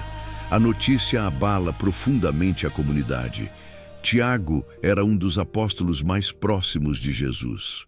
Percebendo que isso agradou aos judeus influentes, Herodes prossegue e manda prender também Pedro, o líder mais visível entre os apóstolos. Pedro é aprisionado durante os dias da festa dos pães asmos. Herodes coloca 4 grupos de 4 soldados para guardá-lo, demonstrando sua intenção clara: impedir qualquer tentativa de fuga. Ele planeja apresentar Pedro ao povo depois da Páscoa, possivelmente para um julgamento público ou até execução. 5. A igreja reage da única forma possível: oração contínua. Enquanto Pedro está preso, rodeado por soldados e correntes, a igreja se reúne constantemente para orar. Não são orações rápidas, são vigílias, clamores, reuniões cheias de lágrimas e fé. Eles sabem que o único que pode salvar Pedro agora é Deus. 6:10. O anjo do Senhor liberta Pedro de maneira sobrenatural. Na noite anterior ao julgamento, Pedro dorme entre 2 soldados acorrentado pelos pulsos. 2 outros guardas vigiam a porta da prisão. A situação parece totalmente sem saída, mas de repente uma luz intensa brilha dentro da cela. Um anjo do Senhor aparece ao lado dele. O anjo toca Pedro no lado e diz: "Levanta-te depressa." As correntes caem imediatamente de suas mãos, sem que ninguém as toque. O anjo continua: "Coloca o cinto, calça as sandálias, agora põe a capa e segue-me." Pedro obedece, ainda sem entender se aquilo era real ou apenas uma visão. Eles passam pelo primeiro e pelo segundo posto de guardas, e ninguém percebe nada. Quando chegam ao grande portão de ferro que dá para a cidade, o portão se abre sozinho, como se obedecesse à ordem do céu. Pedro segue o anjo por uma rua, e então o anjo desaparece. 11. Pedro percebe: Deus o salvou de forma milagrosa. Somente nesse momento, Pedro recupera totalmente a consciência. Ele diz para si mesmo: "Agora sei, de fato, que o Senhor enviou seu anjo para me libertar das mãos de Herodes e de tudo o que o povo judeu esperava." A morte que parecia certa foi cancelada pelo poder de Deus. 12:17. Pedro vai à casa onde a igreja ora e ninguém acredita que seja ele. Pedro se dirige à casa de Maria, mãe de João Marcos, onde muitos irmãos estavam reunidos orando por ele. Ele bate na porta e uma serva chamada Rode vai atender. Quando ela ouve a voz dele, fica tão emocionada que nem abre a porta. Ela corre para dentro dizendo: "Pedro está lá fora, é ele." Mas os irmãos não acreditam. Eles dizem: "Você está fora de si." E quando Rode insiste, respondem: "Então deve ser o anjo dele." Pedro continua batendo até que finalmente abrem a porta. Quando o veem, ficam completamente perplexos. Pedro faz um sinal para que se acalmem e explica detalhadamente como o Senhor o libertou da prisão. Ele pede: "Avisem isso a Tiago e aos irmãos." Em seguida, ele deixa o local para se esconder em outro lugar mais seguro. 18:19. Herodes fica furioso ao descobrir a fuga. Quando amanhece, a prisão entra em pânico. Os soldados procuram por Pedro em todos os lugares, mas ele simplesmente desapareceu. Herodes manda investigar rigorosamente e, como ninguém encontra explicação, ordena a execução dos guardas. Depois disso, Herodes viaja da Judeia para Cesareia, onde fica por algum tempo. 20:23. Herodes se exalta e Deus o julga. Herodes fica irritado com os povos de Tiro e Sidom, que dependiam dos suprimentos vindos do território dele. Eles tentam fazer as pazes, pedindo ajuda com a mediação de Blasto, um funcionário importante.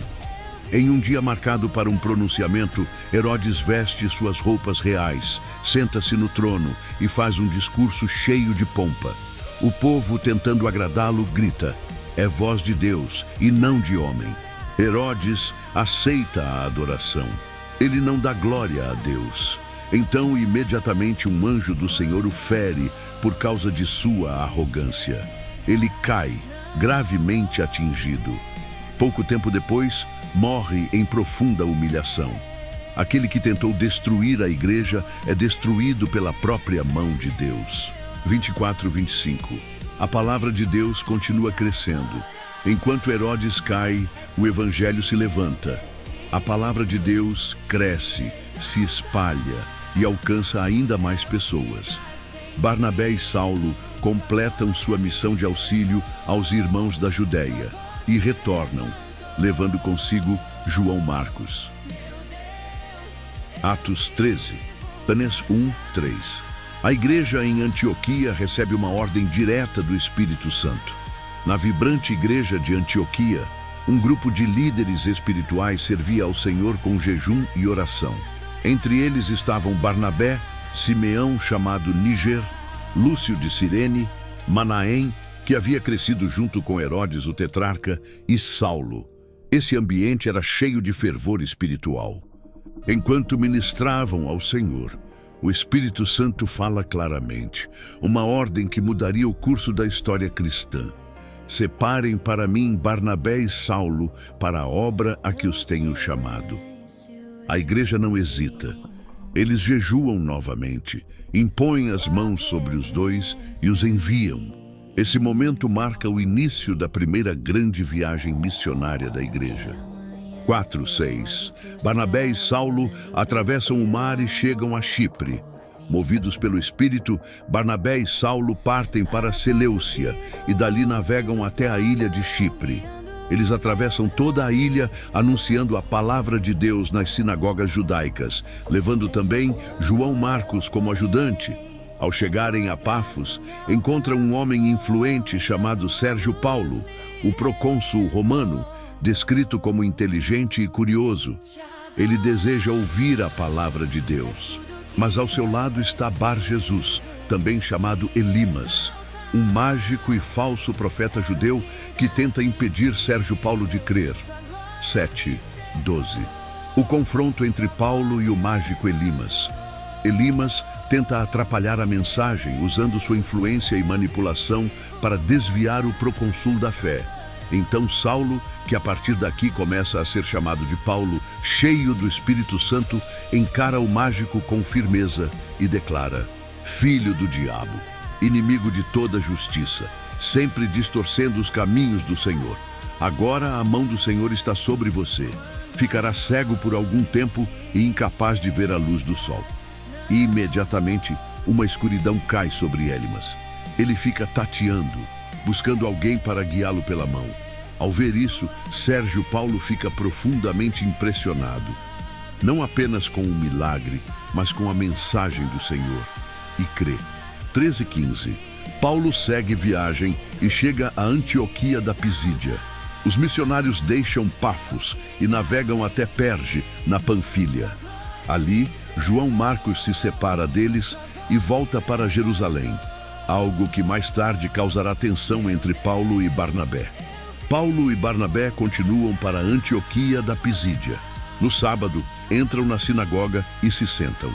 Após as leituras da lei e dos profetas, os líderes da sinagoga dizem: "Irmãos, se vocês têm alguma palavra de encorajamento para o povo, falem." O momento que Paulo esperava chega. 16:25. O grande sermão de Paulo recapitulando a história de Israel. Paulo se levanta, faz sinal com a mão e começa a falar.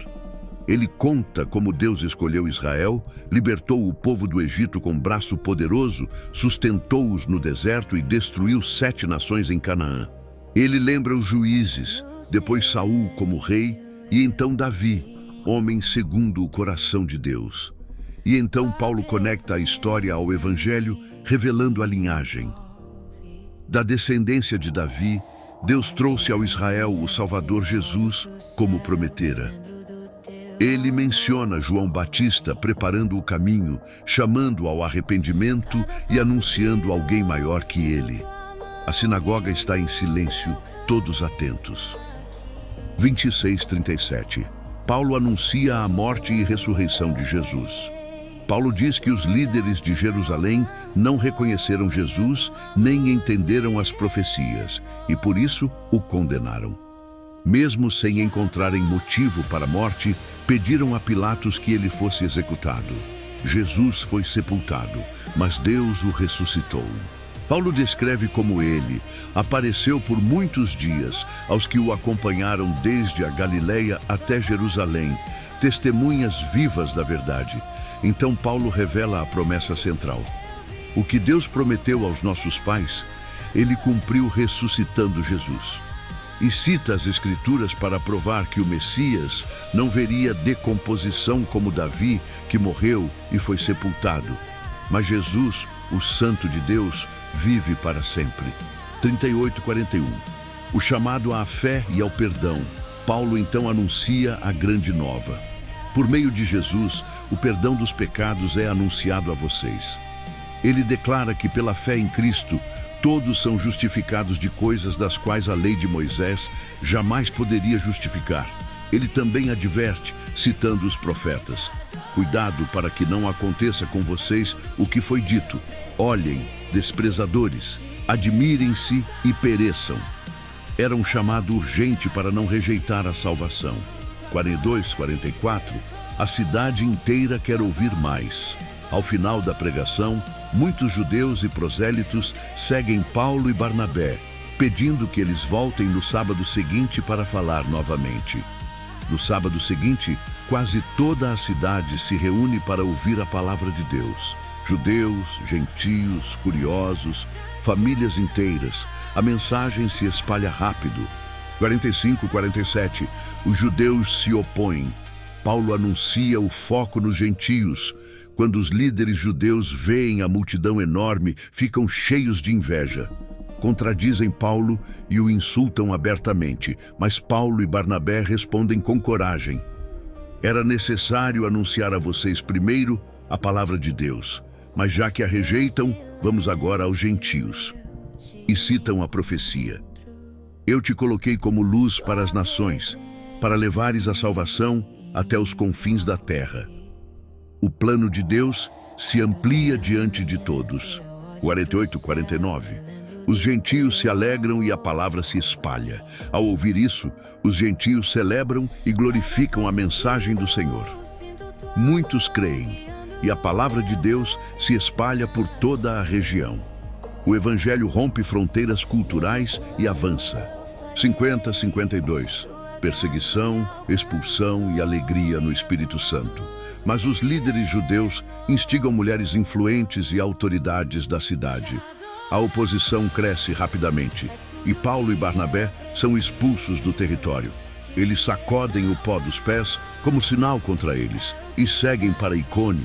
Mesmo diante da perseguição, os discípulos que ficam na cidade permanecem cheios de alegria e do Espírito Santo.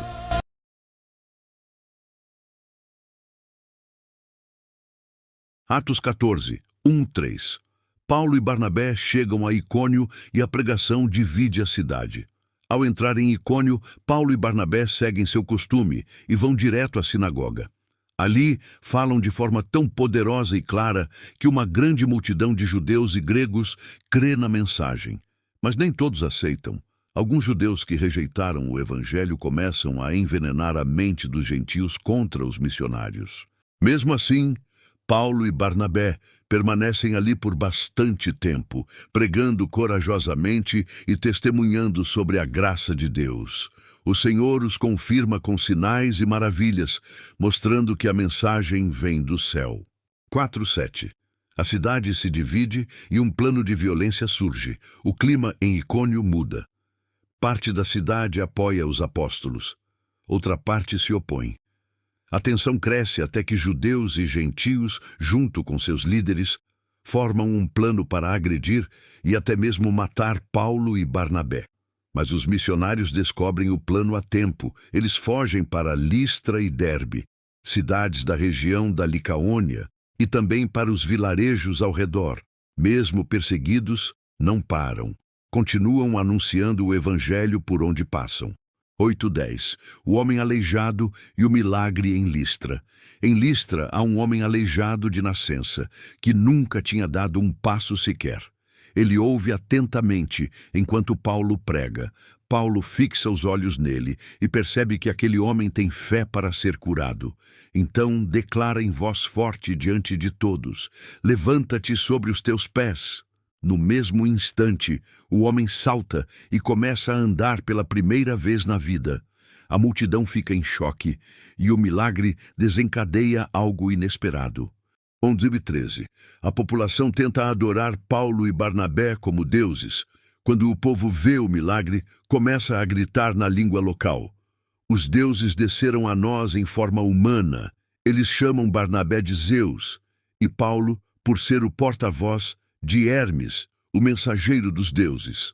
O sacerdote de Zeus, que ficava na entrada da cidade, traz touros e coroas de flores para sacrificar diante deles. A multidão quer prestar culto aos missionários, algo que Paulo e Barnabé não esperavam e absolutamente não podiam permitir. 14:18. Paulo e Barnabé rasgam as roupas e tentam impedir o sacrifício. Quando percebem o que está acontecendo, os dois rasgam as vestes em sinal de desespero e correm para o meio da multidão gritando: por que estão fazendo isso?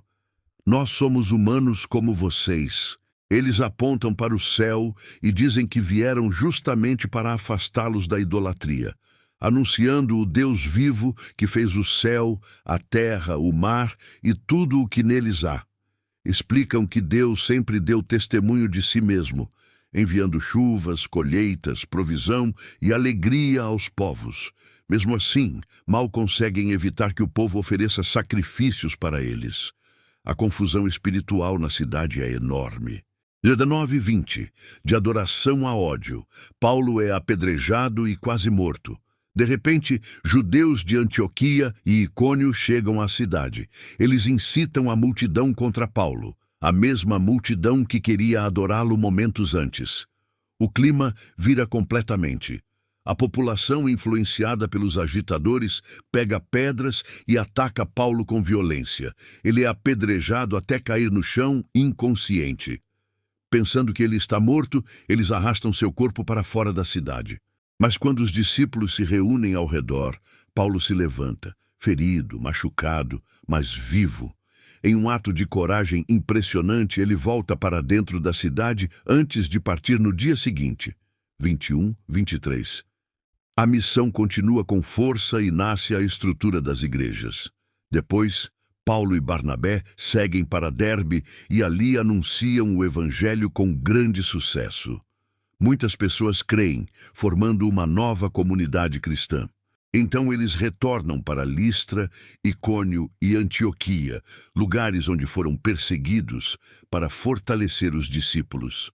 Eles encorajam todos a permanecerem firmes, dizendo: é necessário passarmos por muitas tribulações para entrarmos no reino de Deus. Em cada cidade, eles nomeiam presbíteros, líderes, para cuidar da igreja após oração e jejum.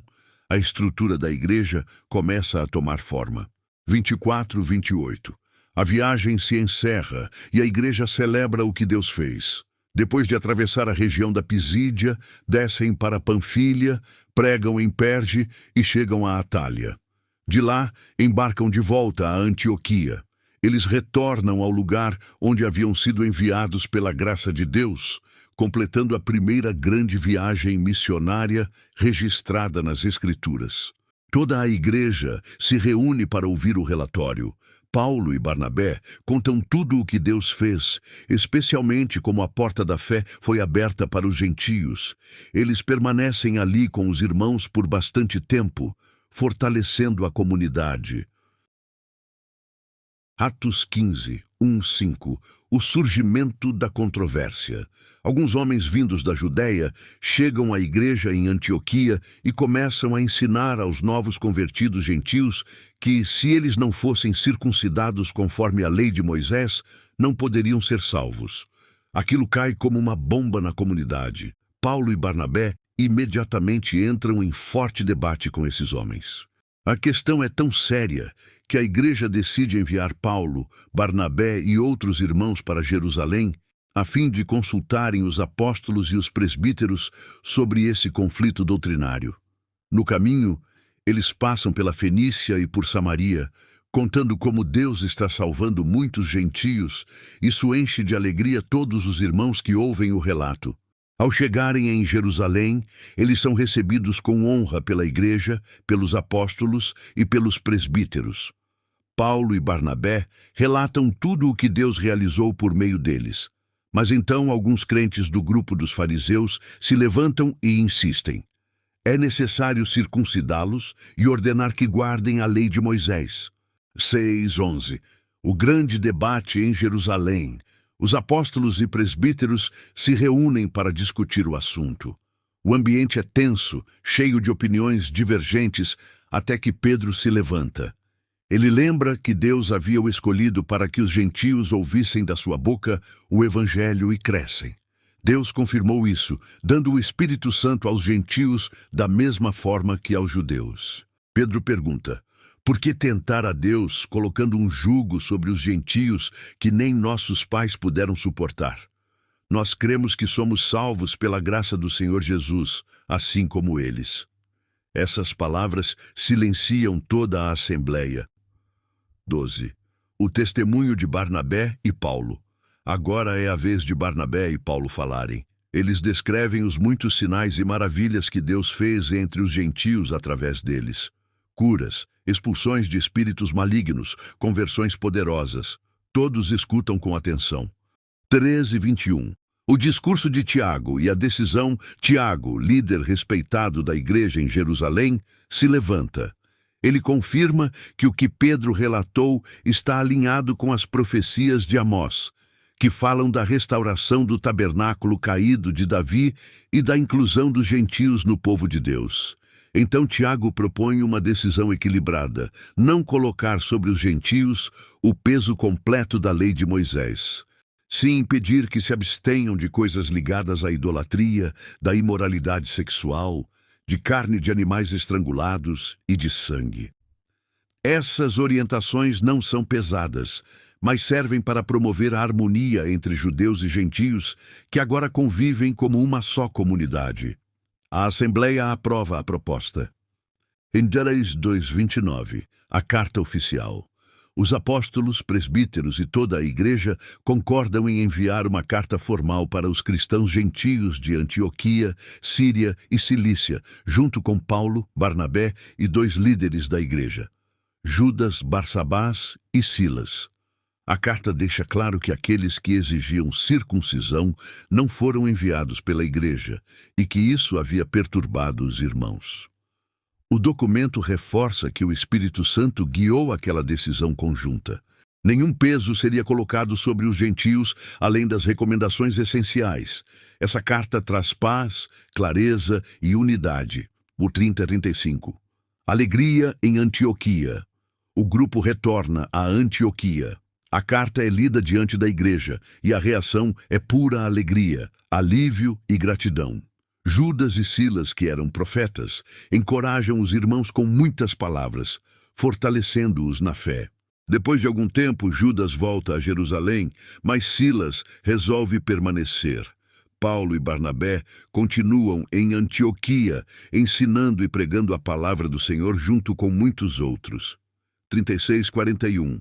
A separação entre Paulo e Barnabé. Algum tempo depois, Paulo sugere a Barnabé que revisitem todas as cidades onde haviam pregado o Evangelho para ver como os irmãos estão. Barnabé quer levar João Marcos de novo, mas Paulo insiste que não é boa ideia. Marcos havia os abandonado na viagem anterior. O desacordo se torna tão forte que ambos decidem seguir caminhos diferentes. Barnabé parte para Chipre com Marcos.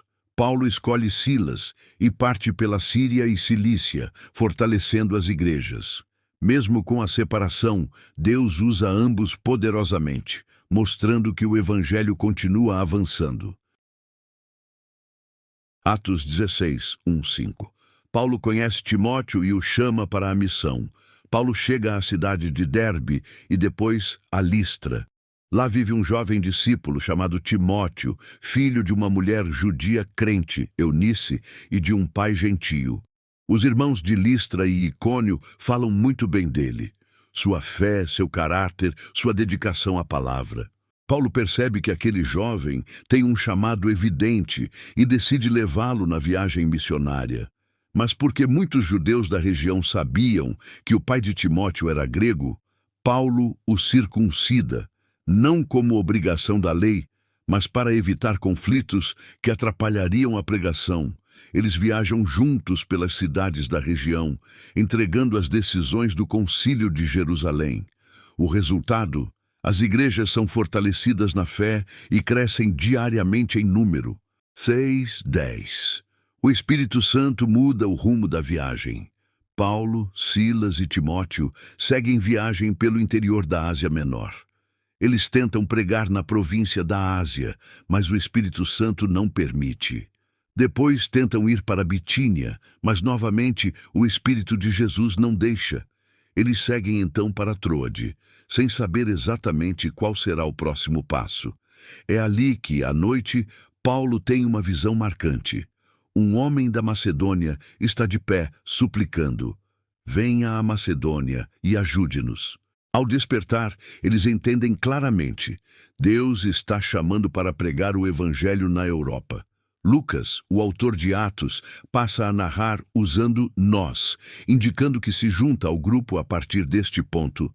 11:15. A chegada à Europa e a conversão de Lídia.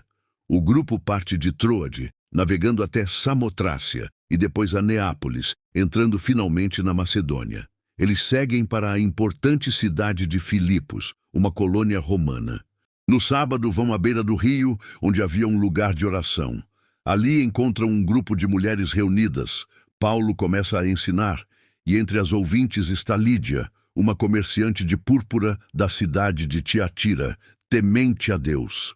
Enquanto Paulo fala, o Senhor abre o coração dela para receber a mensagem. Ela e sua casa são batizadas. E Lídia, cheia de gratidão, insiste para que eles fiquem hospedados em sua casa.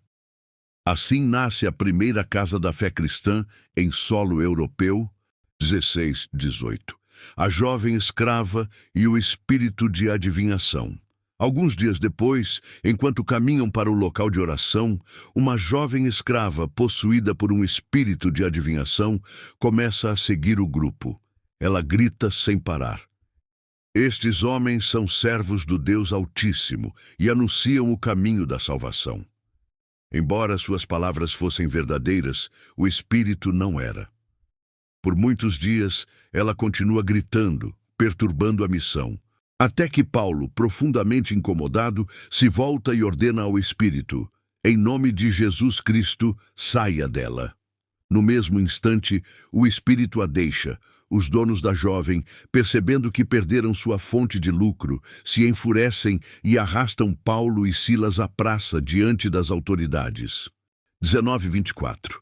Prisão injusta em Filipos. Acusam os missionários de causar confusão na cidade e ensinar costumes contrários aos romanos. A multidão se agita contra eles. Os magistrados mandam que Paulo e Silas sejam espancados com varas, e depois de muitos golpes, são jogados no cárcere. O carcereiro recebe ordens severas e os coloca no calabouço interior, prendendo seus pés no tronco, uma forma cruel de impedir qualquer movimento.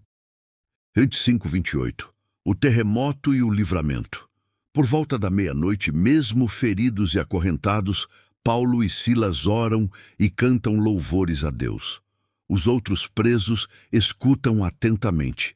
De repente, ocorre um grande terremoto. Os alicerces da prisão se movem. Todas as portas se abrem. Todas as correntes se soltam. O carcereiro acorda e, vendo as portas abertas, pensa que os presos fugiram. Ele entra em desespero total, mas Paulo grita: "Não faça isso, estamos todos aqui."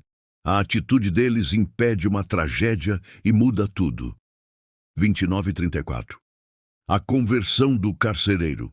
Tremendo, o carcereiro chama a luz, corre até Paulo e Silas e cai aos pés deles. Ele faz uma das perguntas mais importantes de toda a Bíblia. Senhores, o que devo fazer para ser salvo?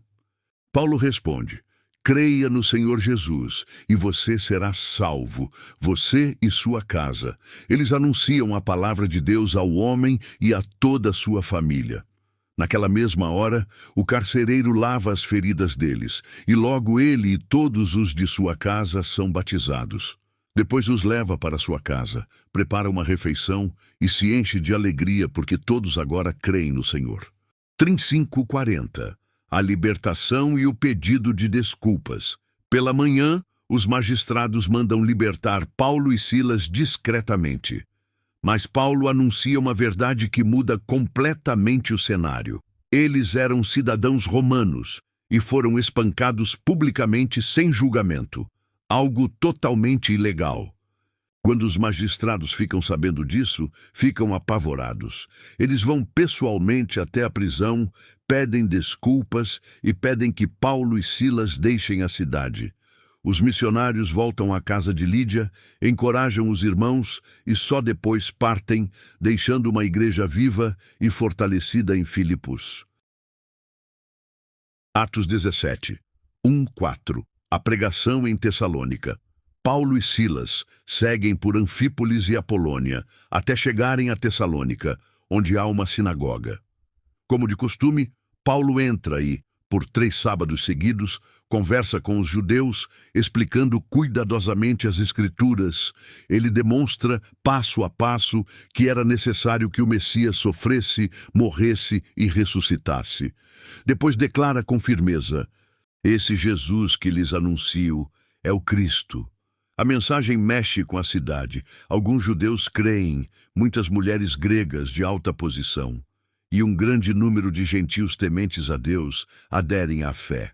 A igreja de Tessalônica nasce em meio a forte impacto espiritual. 5:9. Revolta na cidade e perseguição aos missionários. Mas os líderes judeus que não creram ficam tomados de inveja. Eles juntam homens turbulentos das ruas, formam um grupo violento e provocam um grande tumulto em Tessalônica. Eles vão até a casa de Jason, onde Paulo e Silas estavam hospedados. Como não os encontram, agarram Jason e alguns irmãos, levando-os à presença das autoridades da cidade. Gritam com acusações dramáticas. Esses que têm causado alvoroço no mundo inteiro chegaram também aqui. Jason os recebeu. Eles dizem que há outro rei, chamado Jesus, desafiando os decretos de César. A multidão se agita. As autoridades perturbam-se, mas depois de receberem fiança de Jason e dos outros, os liberam. A situação fica insustentável. Então, naquela mesma noite, os irmãos enviam Paulo e Silas rapidamente para Bereia. 10:12. Os bereanos, um povo que examina as Escrituras. Em Bereia, Paulo e Silas vão direto à sinagoga. O povo dali é diferente, gentil, aberto, sincero. A Bíblia diz que eles têm mente mais nobre que a dos tessalonicenses. Eles recebem a mensagem com grande interesse e examinam as Escrituras todos os dias para verificar se o que Paulo dizia era verdade. O resultado é poderoso. Muitos judeus creem, mulheres gregas influentes e também vários homens.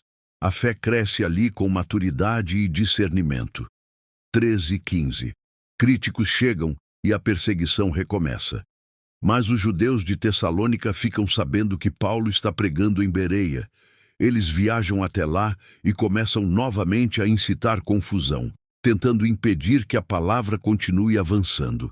Os irmãos, vendo o perigo, enviam Paulo imediatamente para a costa, enquanto Silas e Timóteo permanecem por um tempo na cidade. Paulo embarca rumo a Atenas, a grande capital da sabedoria e da filosofia. Antes de partir, ele pede que Silas e Timóteo venham ao seu encontro o mais rápido possível. 16:21. Paulo chega a Atenas. Indignação e debates. Atenas é cheia de arte, filosofia, templos e ídolos por toda parte. Enquanto espera por seus companheiros, Paulo fica profundamente indignado com tanta idolatria. Ele começa a discutir nas sinagogas com os judeus e gentios, tementes a Deus, e diariamente na praça com quem estivesse ali. Alguns filósofos epicuristas e estoicos se interessam, mas também zombam. Manga, o que esse tagarela quer dizer? Ele está anunciando divindades estrangeiras, porque Paulo falava de Jesus e da ressurreição. Curiosos, eles o levam ao Areópago, o conselho mais intelectual da cidade. Eles dizem: queremos entender melhor esse novo ensinamento, pois as coisas que você traz são estranhas aos nossos ouvidos. Atenas é famosa por gastar muito tempo discutindo novidades, ideias, filosofias e teorias. 22:31. O grande discurso de Paulo no Areópago. Paulo se levanta no meio do conselho e começa um dos discursos mais famosos da história cristã. Ele diz: Atenienses, vejo que vocês são extremamente religiosos em tudo. Enquanto caminhava pela cidade, encontrei até um altar com a inscrição ao Deus desconhecido, pois é justamente esse Deus que vocês adoram sem conhecer que eu lhes anuncio. Ele então explica com profundidade: Deus é criador de tudo. Ele não habita em templos feitos por mãos humanas. Não depende de coisas humanas para existir. Ele é quem dá vida, respiração e tudo mais. De um só homem fez todas as nações. Determinou tempos e fronteiras para que todos buscassem a Ele. Ele não está longe de cada um, pois nele vivemos, nos movemos e existimos. E como somos criados por Deus, não devemos imaginá-lo como ouro, prata ou pedra moldados por arte humana. Paulo conclui com firmeza: Deus ordena que todos se arrependam, porque estabeleceu um dia em que julgará o mundo com justiça por meio de Jesus, a quem ressuscitou dos mortos. Ao mencionar a ressurreição, muitos riem. Outros querem ouvir mais outra hora, mas alguns creem. 32:34. Algumas conversões em Atenas. Apesar da resistência intelectual da cidade, alguns se unem a Paulo e creem. Dionísio, membro do Areópago, Dâmaris, uma mulher importante, e outros mais. Assim termina a missão de Paulo em Atenas, uma cidade cheia de sabedoria humana, mas que recebe apenas um pequeno grupo de fé genuína. Atos 18:1-4. Paulo chega a Corinto e conhece Áquila e Priscila. Depois da experiência em Atenas, Paulo parte para Corinto, uma cidade movimentada, cheia de comércio, viajantes e também muita idolatria. É uma das cidades mais influentes da época e também uma das mais moralmente decadentes. Mesmo assim, é ali que Deus quer plantar uma igreja forte. Logo ao chegar, Paulo encontra um casal judeu que tinha acabado de chegar da Itália, Áquila e Priscila. Cláudio, o imperador, havia expulsado todos os judeus de Roma e, por isso, eles vieram morar em Corinto. Paulo descobre que eles têm a mesma profissão, fabricantes de tendas, e se une a eles. Passa a morar na casa deles e trabalhar durante a semana, enquanto se dedica à pregação. Todos os sábados, ele vai à sinagoga para conversar, explicar e persuadir judeus e gregos sobre Jesus, o Messias prometido. 5:8. O início da igreja em Corinto. Quando Silas e Timóteo finalmente chegam da Macedônia, Paulo passa a dedicar-se inteiramente à pregação. Ele anuncia com ousadia que Jesus é o Cristo. Alguns judeus rejeitam a mensagem e se opõem com agressividade. Paulo então declara: O sangue de vocês esteja sobre vocês mesmos. De agora em diante, vou aos gentios. Ele sai da sinagoga, mas não vai longe. Ele passa a ensinar na casa ao lado, pertencente a Tício Justo, um homem temente a Deus. E algo incrível acontece. Crispo, o líder da sinagoga, crê no Senhor. Ele e toda a sua família. Muitos coríntios também creem, são batizados e começam a formar uma comunidade vibrante. A igreja de Corinto nasce assim. no meio da confusão, no meio da oposição, no meio de uma cidade difícil, mas cheia de pessoas sedentas por Deus. 9:11. Deus fala com Paulo em uma visão. Apesar do crescimento da igreja, Corinto é uma cidade perigosa e Paulo começa a sentir medo. É então que, certa noite, o Senhor aparece a ele em uma visão. Não temas, continue falando e não se cale. Eu estou com você e ninguém vai lhe fazer mal, porque tenho muita gente nesta cidade. Essas palavras enchem Paulo de coragem. Ele fica 1 ano e meio em Corinto, um dos ministérios mais longos que ele já teve em uma cidade, ensinando a palavra de Deus e sustentando a nova igreja. 12:17. Paulo diante de Gálio. Quando Gálio se torna o procônsul da Acaia, os judeus se unem para tentar parar Paulo de vez. Eles o levam ao tribunal e acusam. Este homem está persuadindo as pessoas a adorar a Deus de modo contrário à lei. Antes que Paulo pudesse responder, Gálio interrompe. Ele diz que esse caso não é crime, nem desordem pública, mas apenas uma discussão religiosa interna entre judeus. Gálio se recusa a julgar, expulsando-os do tribunal. Frustrados, os próprios judeus se voltam contra Sóstenes, outro líder da sinagoga, e o espancam diante do tribunal. Mas Gálio não interfere. Paulo continua sua missão protegido por Deus e também pela decisão política de Gálio, que, sem saber, favorece a expansão do Evangelho. 18:23. Áquila, Priscila e a viagem de retorno. Depois de muito tempo em Corinto, Paulo parte rumo à Síria. Áquila e Priscila o acompanham até Éfeso, onde ele passa algum tempo ensinando na sinagoga. Os judeus de Éfeso gostam dele e pedem que fique mais, mas Paulo diz que precisa retornar a Jerusalém. Ele promete: voltarei se Deus permitir. Ele então navega para Cesareia, sobe a Jerusalém, saúda a igreja e depois vai para Antioquia. De lá, inicia outra viagem missionária, passando pela Galácia e Frígia, fortalecendo os discípulos por onde passa. 24:28. Apolo. Um novo evangelista poderoso surge. Enquanto Paulo segue viagem, um judeu chamado Apolo chega a Éfeso. Ele é natural de Alexandria, muito eloquente e conhecedor profundo das Escrituras. Apolo já ensina sobre Jesus com entusiasmo, mas conhece apenas o batismo de João.